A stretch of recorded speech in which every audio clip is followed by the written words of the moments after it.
अस्सलाम वालेकुम। मैं वकास मैं गुर्दे का मरीज़ हाँ। मेरे हफ्ते 3 दफ़ा गुर्दे वाश होंदे ने ते मैं बहुत गरीब आदमी हाँ ते मैं कोई कम्म नहीं कर पांदा।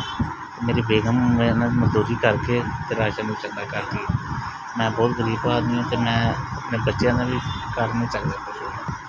हालात मेरे है ने कि बच्चे घर मेरी बेगम ट्यूशन पढ़ा रही क्योंकि मैं तो कुछ कर नहीं सकदा। मैं तो हफ्ते 3 दफ़ा इत्थे आना होंदा ते कुछ मेरा ना पैराथायराइड दा ऑपरेट कराया सी ते मैं डिग पिया, कैल्शियम की कमी हो गई तो मैं चल भी नहीं पा रहा। मैं व्हील चेयर पर आ गया क्योंकि मैं कुछ चलिया भी नहीं जा रहा। कमज़ोर मैं बहुत ज़्यादा हो गई, अंदरों सारी कमज़ोरी हो गई। मैं टिकिया नहीं, मैं बच्चों को पढ़ा भी नहीं पा रहा क्योंकि मेरा बेगम कम करती भी मैं तो कर ही नहीं पा रहा। तो मेरे को ना फीस दिती जाती ना कुछ, बेगम की तनख्वाह भी नहीं दिती बच्चे का। मैं स्कूलों भी उठाता बच्चे ने। मैं तुहाडा बड़ा आसान होवांगा, मेरे वगैरह गरीब की मदद की जाए, बड़ी मेहरबानी होगी तुहाडी।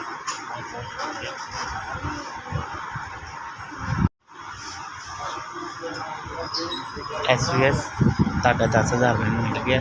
मैं तुहाडा बड़ा शुक्रगुजार हाँ, तुसीं मेरे वगैरह गरीब की मदद की।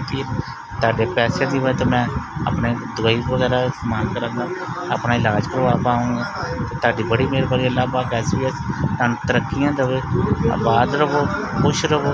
तो जिन्हें मेरी मदद की अल्लाह पाक सलाम। SVS तुसीं हमेशा मेरी मदद करते पे, पहले भी करते पे।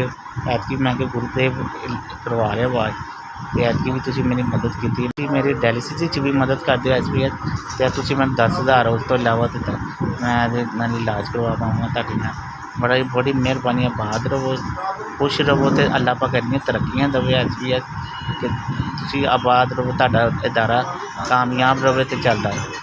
बड़ी 10,000 की मेरी मदद की है। खुश रहे, आबाद रहे तो तरक्कियां अल्लाह पाक देवे। बड़ी मेहरबानी।